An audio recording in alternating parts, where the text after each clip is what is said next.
qui sont visés par la Fondation Gaïa X.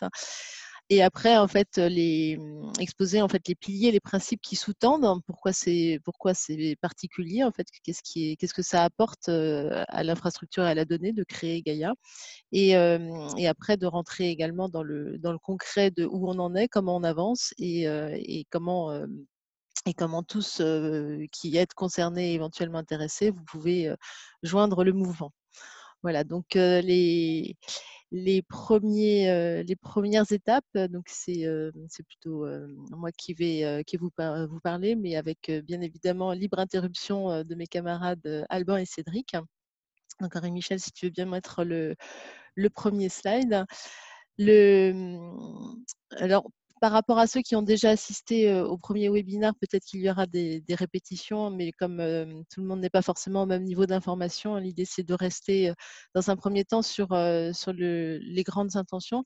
Et les grandes intentions qui ont généré la naissance du projet Gaia X, c'est dans un premier temps au niveau des usages et de l'économie à l'échelle européenne, le constat qu'il y a un besoin immense de fédérer des grands espaces de données. Donc là, en fait, on a les principaux domaines d'activité dans lesquels ces espaces de données apparaissent cruciaux. Alors, par exemple, on voit qu'il y a la santé, donc la santé qui est un sujet qui a beaucoup fait réagir en France récemment, mais donc on peut tous de manière concrète, notamment à la suite de la pandémie, comprendre pourquoi la mise en commun des volumes de données qui existent à l'échelle européenne va permettre d'améliorer le panorama de santé en France et en Europe et même dans le monde en fait, hein, puisque ce qu'on peut faire et ce qu'on peut améliorer à l'échelle européenne, ça bénéficiera au monde entier. Donc c'est très très tangible aujourd'hui au niveau de la santé, au niveau dans tous les cas des résultats et des bénéfices qu'on peut en espérer.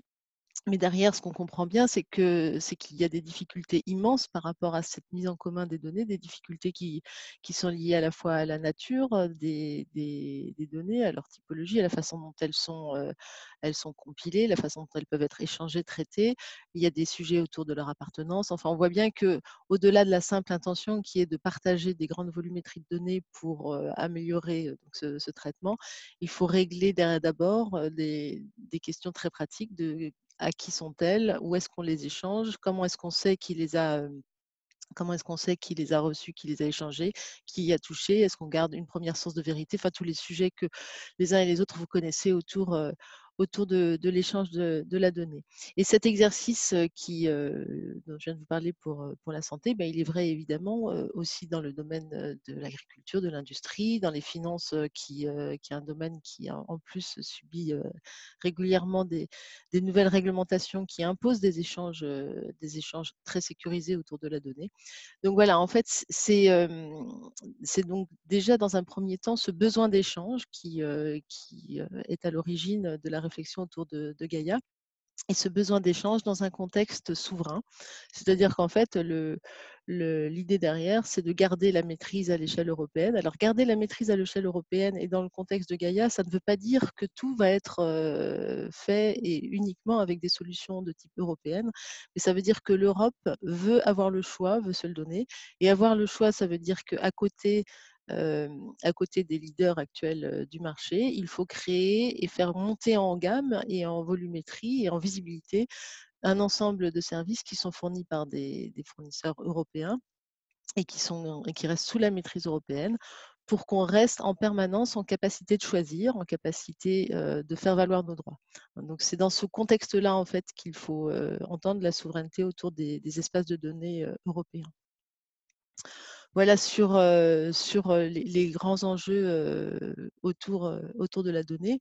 Et bien évidemment, ces grands enjeux autour de la donnée, ils nécessitent pour être mis en œuvre que l'infrastructure qui les sous-tend soit également abordée. Donc là, Henri Michel, c'est là que j'ai fait la transition, hop, qui indique le changement de slide. Je te remercie. Donc, les espaces de données, en fait, s'appuient bien évidemment sur une infrastructure. Alors, cette infrastructure, le slide, il est un peu barbare, mais en fait, ce côté barbare, il reflète justement la complexité du sujet, le fait que à chaque moment. On peut être à la fois client d'infrastructures, mais on peut être également fournisseur. Donc, en fait, on se retrouve dans des situations où on aborde les deux casquettes. On est détenteur de données, on veut les partager. Enfin, donc, voilà, on est à chaque fois les uns et les autres dans les différentes situations. Et donc, l'idée de Gaïa, c'est pour permettre ces échanges de données, c'est de créer cette infrastructure qui est reliée entre elles. Hein. Donc, les carrés rouges, ce sont par exemple les cloud providers comme Cédric, Alban et moi, donc qui sommes 3 cloud providers dans le contexte de Gaïa. Donc nous, on va fournir des infrastructures qui vont être interconnectées entre elles. Alors pas forcément d'un point de vue physique, enfin on a tous des accès Internet, mais parce qu'on va créer un standard, hein, de communication et d'échange qui va permettre qu'un client qui utilise un service d'un des providers puisse également utiliser les services de l'autre provider. Et on va créer également en fait un système d'authentification qui va permettre cette identification commune entre toutes les différentes entités qui sont interconnectées au sein de la plateforme Gaia. Et dans ce contexte-là, en fait, on va permettre que tous les cloud providers qui ne sont pas forcément aujourd'hui aussi connus que les GAFAM puissent gagner en visibilité, en accessibilité, avec un niveau de confiance qui sera étayé par à la fois les standards et la possibilité de changer, en fait, cette réversibilité qui va être offerte par le fait que chacun sera interconnecté avec les mêmes règles de fonctionnement. Donc, un client pourra passer de l'un à l'autre puisque l'interopérabilité sera complètement garantie. Mais là, je ne voudrais pas empiéter sur les slides que Cédric va présenter et qui sont les grands piliers qui sous-tendent donc cette fédération des différents cloud providers qu'on va générer au sein de Gaia.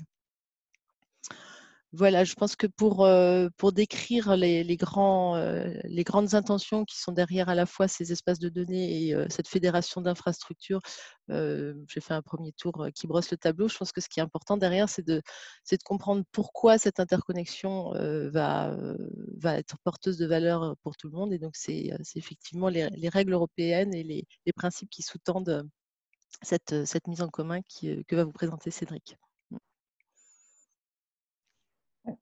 Merci Servan.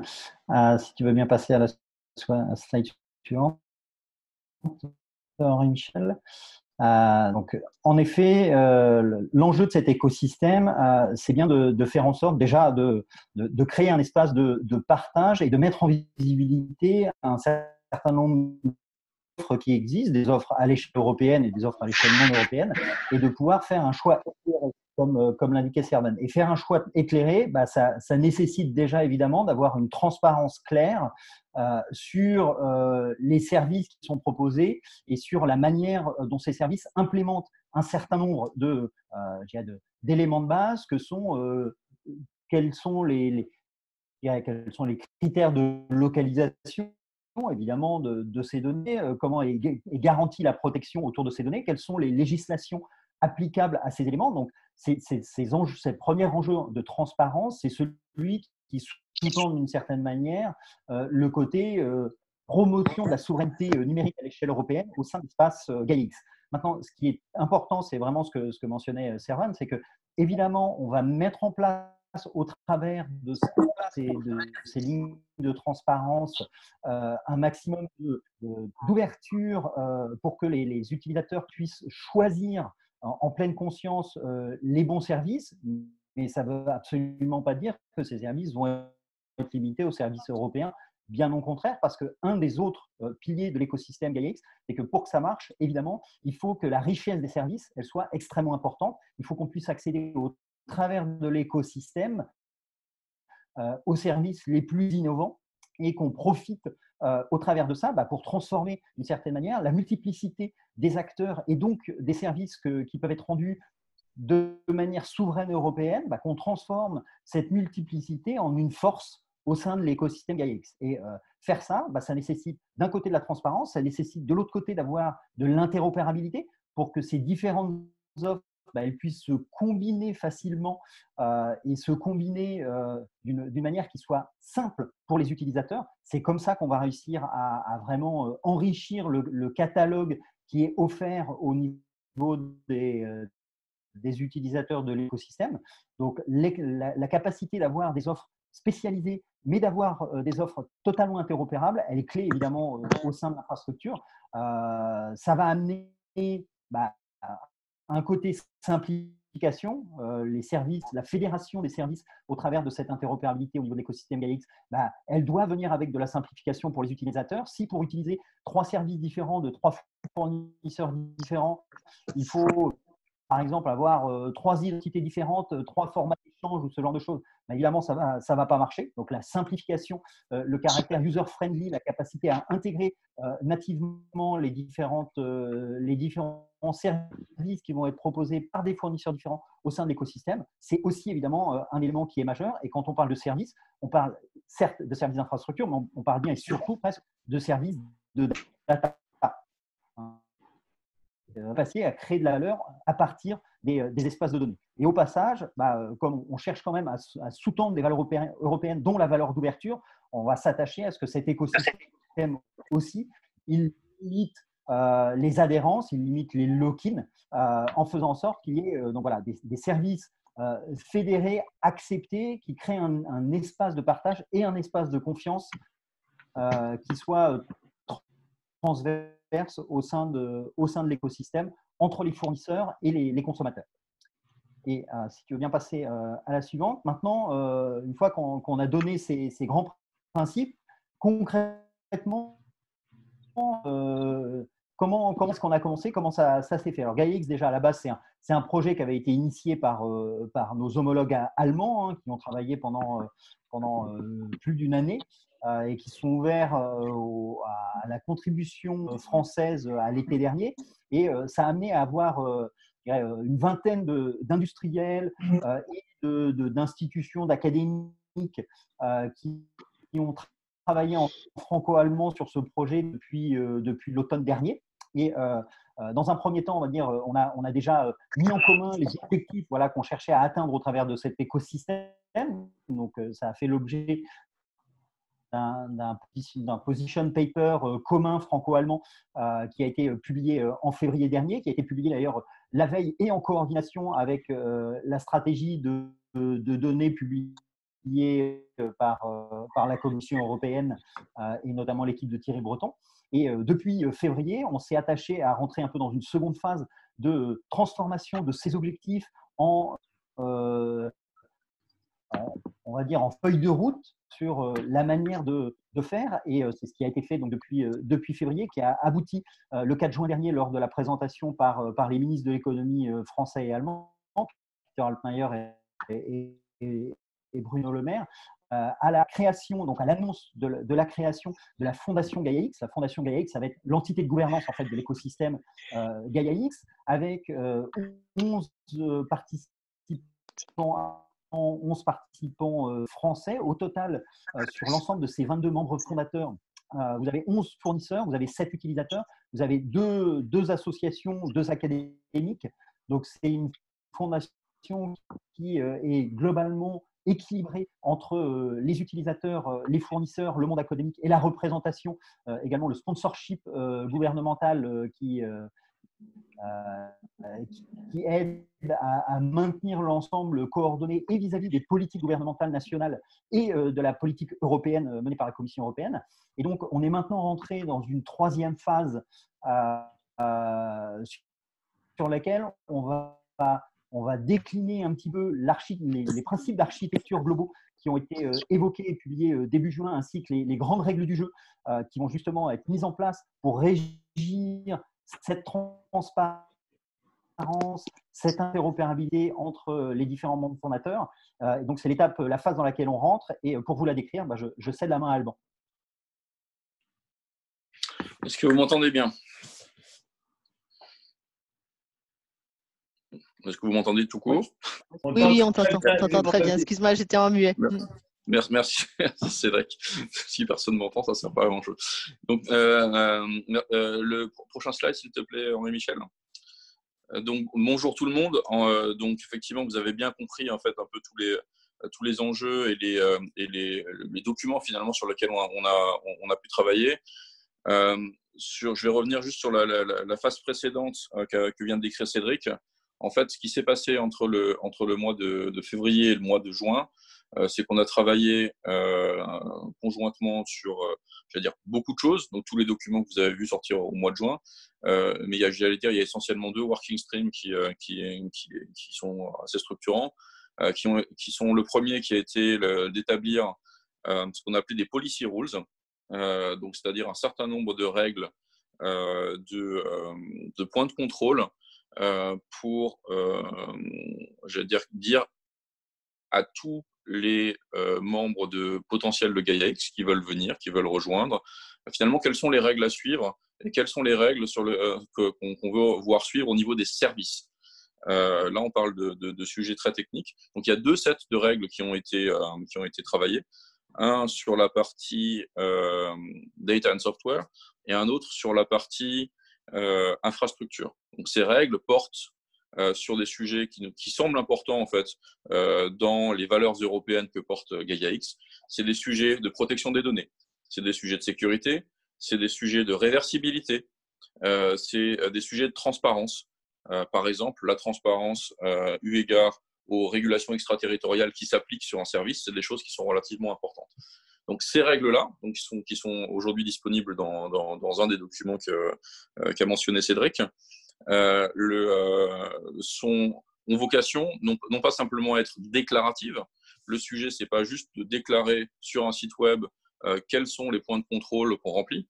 C'est d'aller plus loin que ça. C'est qu'effectivement, sur chacun de ces éléments-là, qu'il y ait une transparence qui soit faite service par service. Donc, quel service répond à quel sujet, que ces informations-là soient disponibles en format machine readable, soient accessibles via des API ouvertes, donc on puisse automatiser le process qu'il y a derrière et permettre le choix, puisque c'est ça l'un des éléments fondamentaux de GaiaX, le choix au travers de la transparence de tous ces éléments-là, et qu'effectivement, un utilisateur qui veut monter des espaces de données partagés avec un de ses compétiteurs en Europe, sache effectivement quelles sont les règles qu'il veut vouloir suivre. Si je suis un constructeur automobile et que de toute façon les données dont je parle ici, mes données industrielles, sont des données que j'utilise pour mes usines qui sont aux États-Unis, qui de toute façon sont soumises comme information au sujet du Cloud Act par exemple, très bien.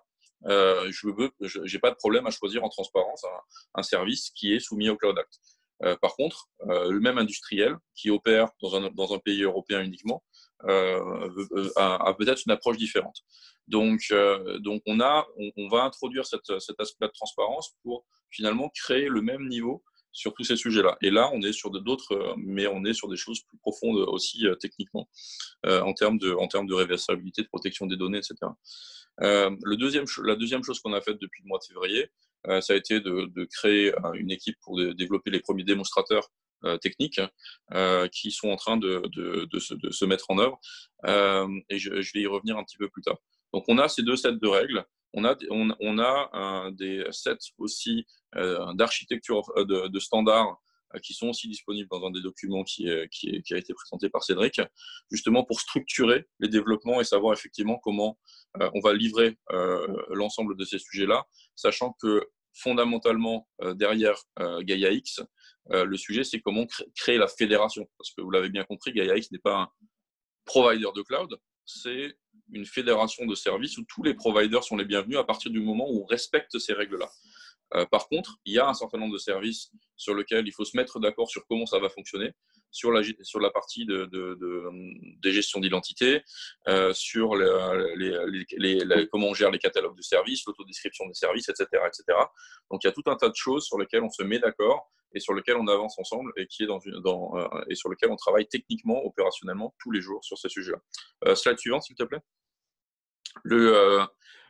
En termes de timeline, parce qu'on veut laisser beaucoup de place à la discussion, donc on essaie d'être rapide dans la présentation. Cédric vous a présenté un peu la timeline du passé, donc ce qu'on a fait jusque-là, où on en est aujourd'hui.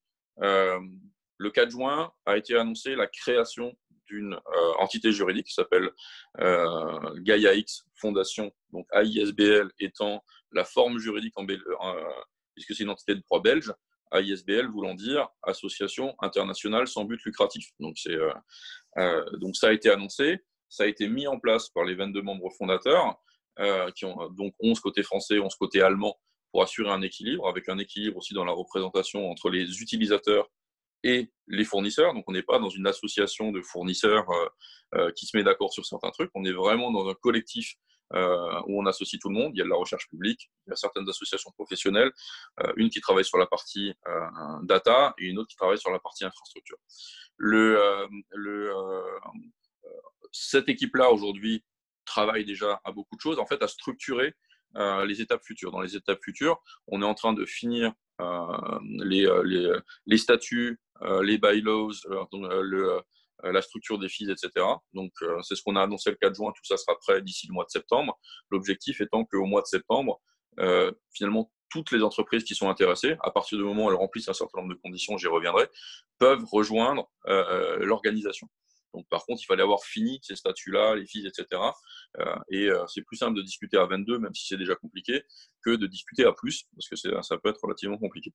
Ce qu'on veut aussi, c'est que d'ici là, on ait onboardé un certain nombre d'autres États membres. Ça va commencer en franco-allemand, parce que l'idée qu'on avait derrière, c'est de dire si on n'arrive pas à aligner les Français et les Allemands, ça va être compliqué d'aligner les autres. Mais le sujet est vraiment un projet européen, et c'est même extra-européen, puisqu'il y a des organisations au Japon, en Corée du Sud, etc., même des gouvernements qui toquent à la porte en disant est-ce qu'on peut venir. Donc, ce qui est intéressant, c'est qu'on est en train de créer avec GaiaX finalement un petit peu le phénomène qu'on a pu avoir avec la GDPR, c'est finalement les principes qu'on définit en Europe peuvent avoir une portée bien au-delà de l'Europe. Donc ça, c'est quelque chose qui est relativement intéressant. Et une fois que donc cette partie formelle est mise en œuvre, bah, tout le monde peut rejoindre. Et dans ce qu'on appelle les Day One Members en interne, c'est après les membres fondateurs, tout le monde va pouvoir rejoindre à la même date, quel que soit le pays européen, à partir du moment où on remplit ces conditions-là. Encore une fois, je vais y revenir.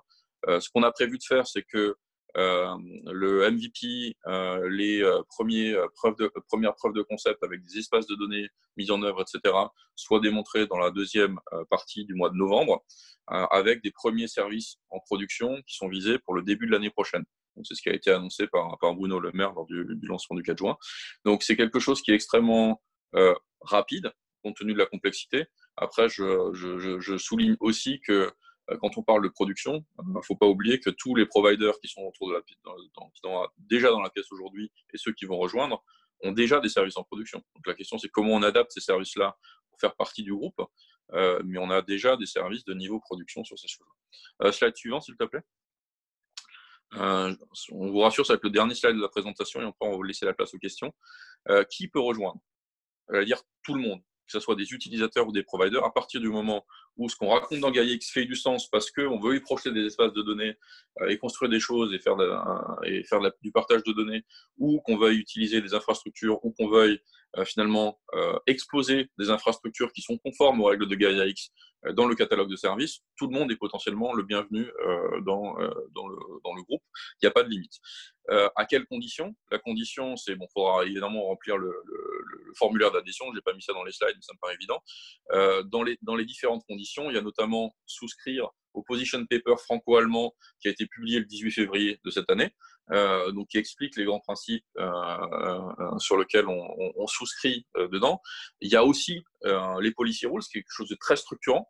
À partir du moment où on n'a pas de service qui est capable de répondre aux policy rules, on va avoir un problème. Donc, il faut effectivement être bien dans cette dynamique-là. La question que tout le monde se pose, c'est combien ça coûte. Alors là, j'ai mis des chiffres qui font peur, mais je préfère faire peur et ensuite rassurer. Alors, déjà, les fees ne sont pas encore arbitrés. Je pense qu'on aura une vision claire de ça dans une quinzaine de jours. Voilà, dans l'ordre des discussions, ça arrive maintenant. Ce qu'on a déjà annoncé et ce qui est déjà clair, c'est que les fees maximum seront de 70 000 € par an pour les providers et de 40 000 € par an pour les utilisateurs, sachant que c'est selon la taille des entreprises. Donc là, on parle des plus grandes entreprises. Donc Donc, j'allais dire, le tarif sera beaucoup plus raisonnable et normal pour les entreprises de taille qui sont, j'allais dire, plus représentatives finalement de l'écosystème au sens large, parce que l'objectif, c'est quand même d'avoir un nombre très large de gens à bord. Donc, je ne peux pas donner de réponse à ça, mais ça sera dans le domaine du raisonnable. Voilà. C'est le coût principal, c'est pas tant l'adhésion. Le coût principal, il ne faut pas l'oublier, c'est quand même ce qu'on y fait. Donc le manpower qu'on y met, le travail qu'on y fait collectivement, parce que finalement, je ne vais pas dire qu'un GaiaX c'est un peu comme une auberge, mais c'est qu'on y trouve quand même ce qu'on y apporte aussi. Donc si on ne travaille pas ensemble dans le groupe, on en tire moins. Donc la question aussi, c'est pour chacun de comment je m'implique, je veux y faire quoi. Est-ce que en tant que fournisseur, je viens avec des clients pour démontrer certaines preuves de concept, pour accélérer finalement le processus global, etc. etc. Donc on peut y faire quoi dans cette organisation-là? Il y a bien évidemment participer au développement de ce qu'on appelait le MVP, donc Minimum Viable Product, finalement les core services du sujet. Ça peut aussi être apporté un ou des cas d'usage sur des espaces de données européens. L'objectif, alors, on peut le faire pour un seul client, il peut y trouver un intérêt, mais ce qu'on essaie de démontrer dans GaiaX, c'est aussi la proposition de valeur que cherche à avoir l'Union européenne en créant des espaces de données partagés européens sur un certain nombre de verticaux, santé, finance, manufacturing, etc. Donc, d'alimenter cette discussion-là, c'est intéressant, et si ça peut se faire en collaboration avec avec des gens qui travaillent ensemble déjà dans le même secteur, des concurrents ou des gens qui sont ailleurs dans la chaîne de valeur, c'est des choses qui sont intéressantes. Et puis, c'est bien sûr avoir certaines de ces offres intégrées dans dans le portail de GaiaX quand il sera disponible. Mais voilà, tout ça prend du temps. Voilà, et il faut s'impliquer dans ce processus-là. Juste un point aussi, faire partie de GaiaX, la seule manière n'est pas nécessairement d'adhérer. On va mettre aussi en place une communauté open source, mais qui sera annoncée probablement que dans la seconde quinzaine du mois de novembre, parce il faut le temps de structurer les choses dans ce domaine-là. L'objectif, c'est vraiment d'avoir une communauté de développement large. Après, être membre de GaiaX, c'est participer finalement au choix de la roadmap aussi. C'est quelque chose qui est de ce point de vue-là potentiellement important également. Donc je m'arrête là, c'était juste pour vous donner un petit peu un sens de comment on travaille. Toutes les étapes en cours aujourd'hui, elles ne sont pas que juridiques, il y a des étapes techniques, on travaille sur le MVP, on travaille sur les roadmaps conjointes, etc., sur les use cases et le MVP. Donc tout ça est en cours. Mais voilà où on en est. Et puis, Servan, Cédric et moi sommes maintenant à votre disposition pour répondre à toutes vos questions dans les 23 minutes qui nous restent. Alors, j'ai déjà 3 personnes qui ont écrit sur le chat. Donc, je vous propose peut-être de commencer par ça. D'Emmanuel Liepol, qui va suivre et gérer l'évolution des API ouvertes, plateforme de suivi dans les cartons, point d'interrogation.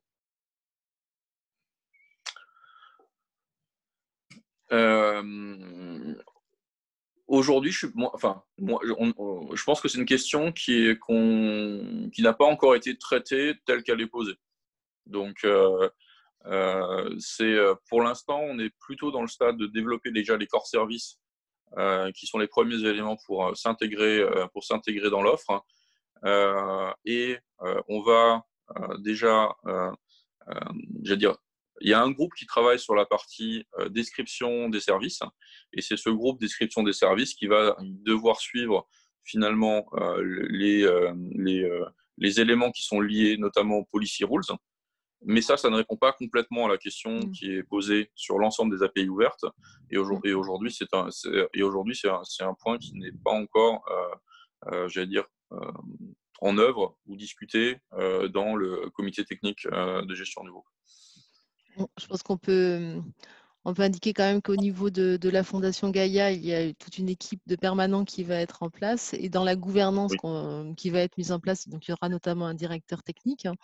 Et dans ces missions, il y aura justement d'assurer que ce qu'on met en place au démarrage reste valide dans la continuité, c'est-à-dire qu'on reste sur des standards qui ne sont pas modifiés sans qu'on puisse les suivre. Enfin voilà, toute la gestion notamment des API.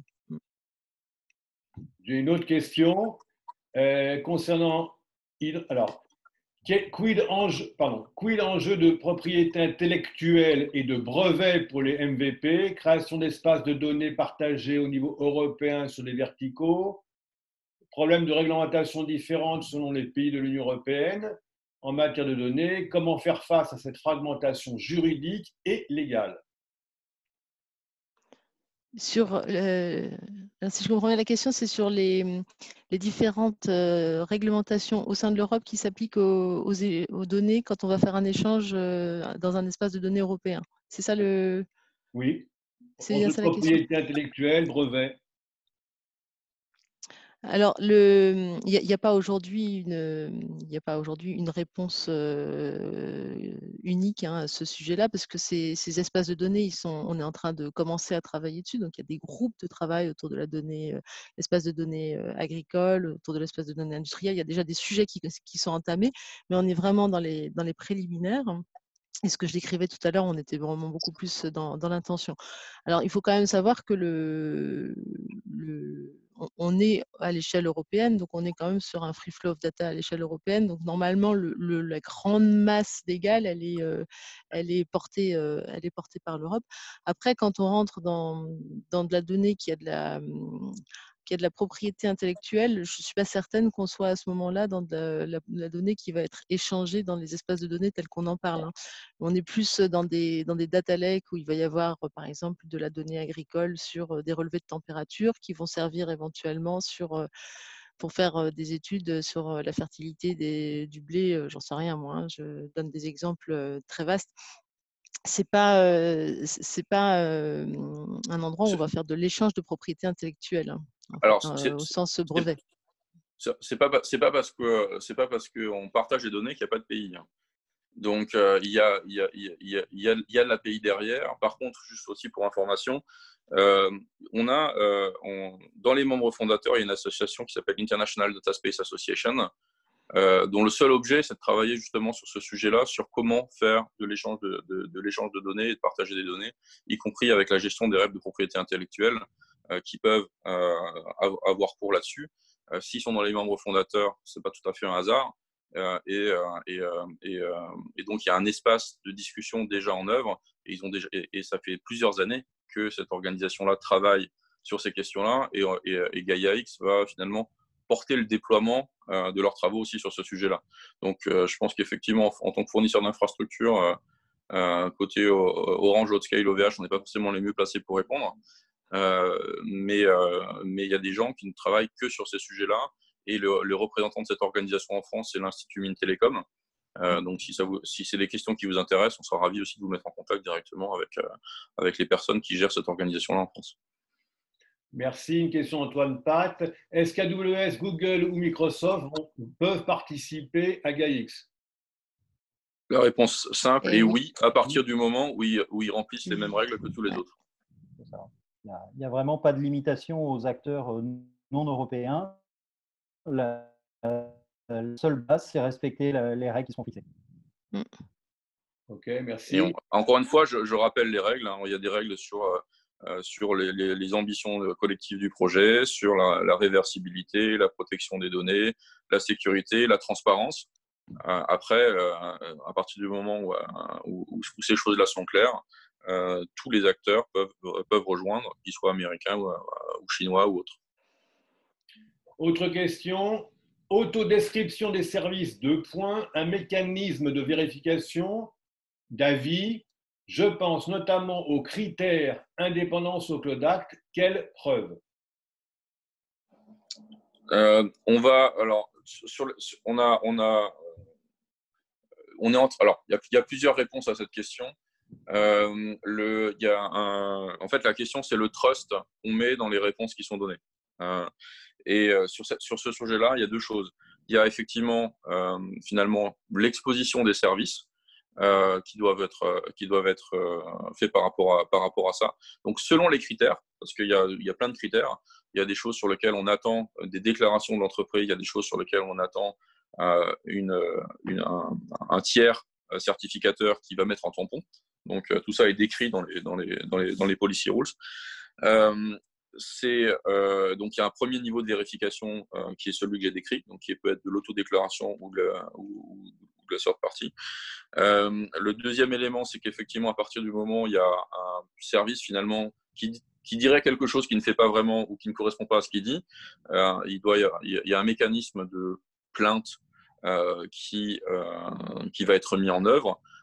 Et le sujet, c'est le déréférencement du service ou finalement l'expulsion de Gaia X de l'entreprise qui porte ce sujet-là, le cas échéant.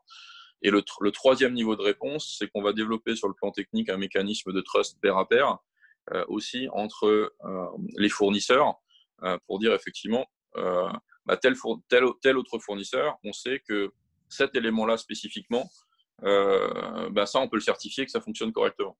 Donc il y a ces trois niveaux de réponse parce qu'on a bien conscience que le sujet de la confiance est hyper important et central dans tout ce qu'on va faire. Aujourd'hui, c'est ça les trois éléments de réponse sur lesquels on travaille sur ce point-là. OK. Allez-vous exiger des logiciels certifiés critères communs pour être alignés avec la Cybersécurité Act de l'Union européenne? Alors, sur les sujets de sécurité, alors l'ENISA doit sortir un schéma de certification unique au niveau européen avec 3 niveaux qui n'est pas encore sorti. Donc, ce qu'on a déjà écrit dans les policy rules, c'est qu'on va l'implémenter quand il sortira, sauf qu'il n'est pas encore sorti. Donc, on espère qu'il sortira au courant de l'année prochaine. En tout cas, c'est la roadmap de l'ENISA. Donc, en tout cas, on le mettra en œuvre, mais dans tous les cas, dans les éléments de transparence qu'on va mettre en œuvre, il y a des éléments sur ces sujets-là, et notamment les certifications existantes comme SecNumCloud ou C5 en Allemagne sont des premiers éléments de réponse. Ces choses-là sont à améliorer. Et pour information aussi, pour ceux qui ont éventuellement des feedbacks à faire sur les policy rules qui ont été publiés le 4 juin sur ces documents-là, on enclenche dès la semaine prochaine un premier processus de mise à jour en prenant en compte les remarques éventuelles qui pourraient nous arriver, en vue de publier une mise à jour de ce document d'ici la mi- ou la fin novembre de cette année. Merci. Il y aura-t-il au sein de la structure Gaia X une équipe commerciale ou de business development pour supporter les membres fondateurs et aider à convaincre de futurs clients? Non. C'est pas dans les. C'est pas une organisation commerciale. Pas prévu comme ça. Non. Après, il y aura probablement un accompagnement en termes d'évangélisation du fonctionnement de l'écosystème au sein de l'Union européenne, mais pas une structure commerciale. Après, ce qu'il faut voir, c'est que dans Gaia X, on travaille avec des clients. Donc, on a des banques, on a des gens qui font des voitures, on a des gens qui traitent des données de santé, etc. dans Gaia X. Donc, je vais dire, on ne va pas faire du développement commercial à l'extérieur de Gaia X.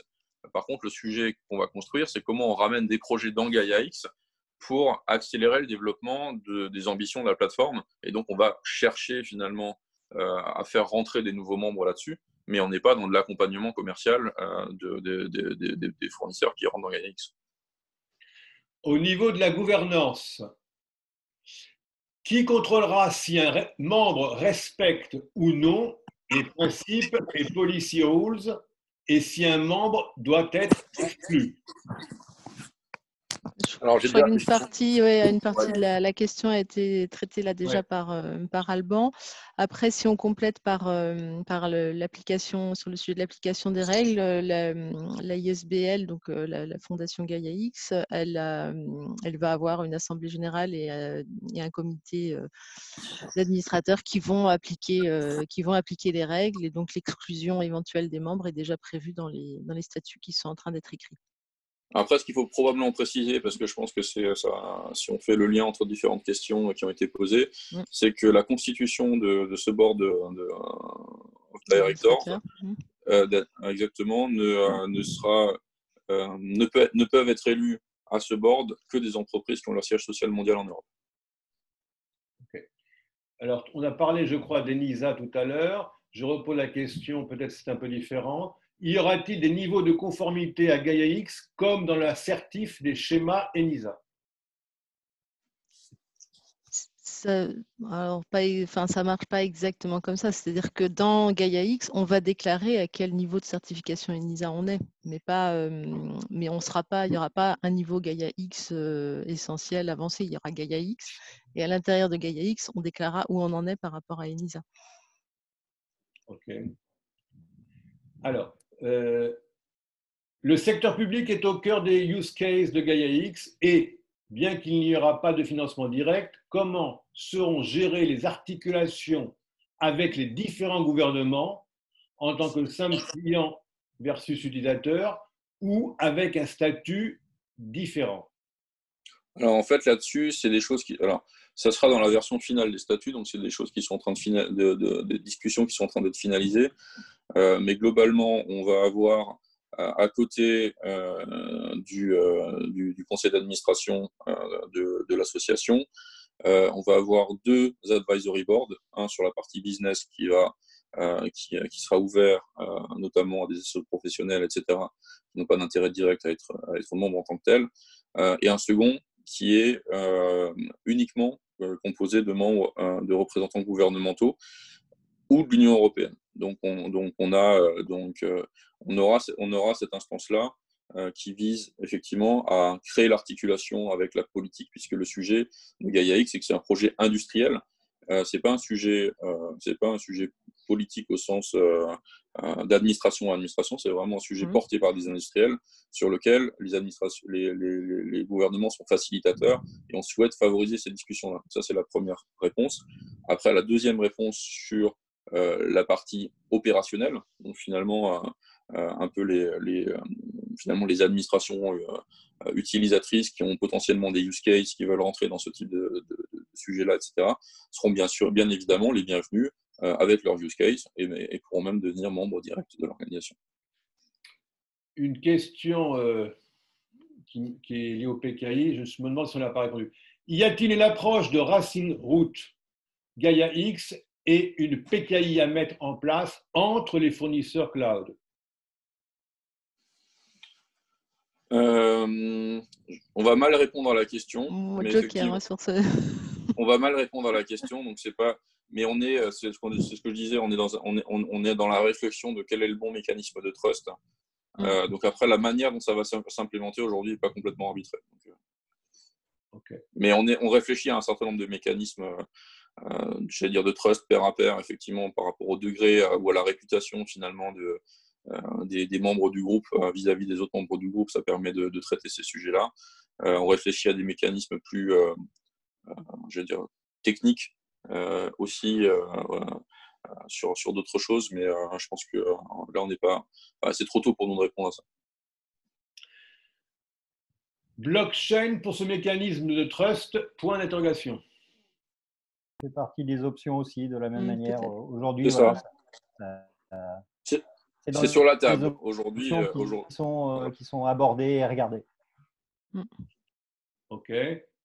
Alors, pour ma part, je n'ai pas d'autres questions qui s'affichent sur le chat. Est-ce que parmi les personnes… Si, moi j'en vois une. Existe-t-il une fédération de même type dans possiblement un autre secteur qui serait comparable et qui pourrait inspirer notre vision de Gaia X? Je crois qu'on a traité celle-là.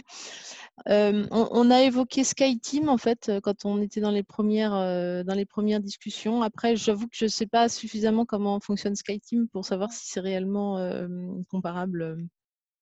Non, enfin, dans l'esprit. Voilà, l'esprit, c'est que dans SkyTeam, chaque compagnie aérienne reste indépendante. Donc, voilà. Donc dans ce sens-là, c'est l'esprit. Dans ce sens-là, c'est l'esprit. Après,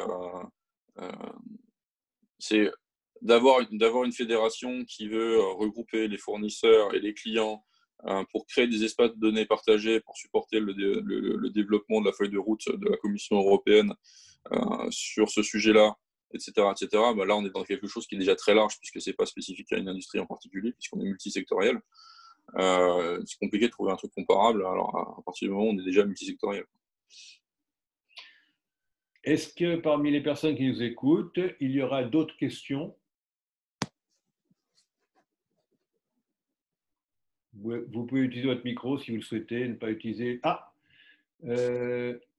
donc Emmanuel a rajouté quelque chose sur la blockchain, voire du côté de la fenêtre, point d'interrogation. Est-ce que vous avez quelque chose à rajouter là-dessus? Rien. Bon, très bien. Donc, est-ce qu'il y a d'autres questions? Il y en a une visiblement Oui, il y sur en a les une. certifications. C'est Ah oui. cloud Donc, sont-ils en overlap complémentaire? Ça fera partie des éléments qui pourront servir d'éléments de preuve ou d'attributs qui témoignent des niveaux de sécurité, des niveaux de confiance qui peuvent être présentés par différents services. Donc, ça vient vraiment en complément par rapport aux éléments. Et est-ce qu'à ce stade, il y a une certification GAIA-X qui est prévue, non en tant que telle, mais ça fait partie des options qui sont regardées globalement. C'est-à-dire que comment l'adhésion à GAIA-X peut être valorisée, ça en fera partie. Et sur la Sur la partie partie SWIPO, peut-être un point, c'est que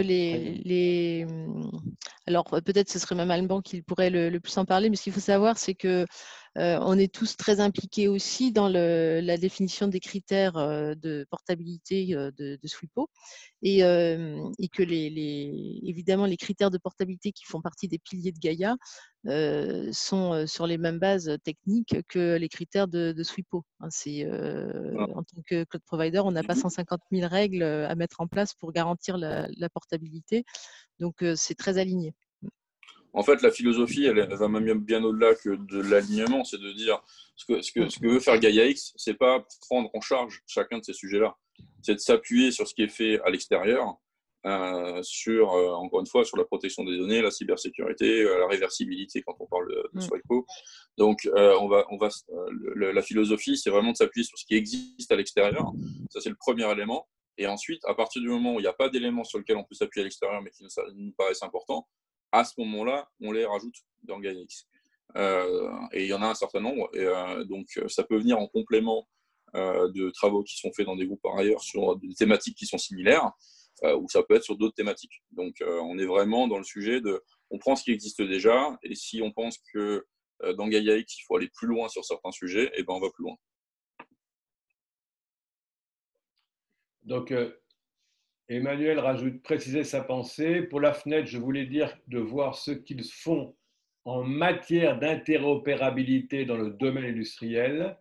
De même, voir côté GSI pour les standards d'échange de données dans le domaine de la supply chain. GS1, pardon.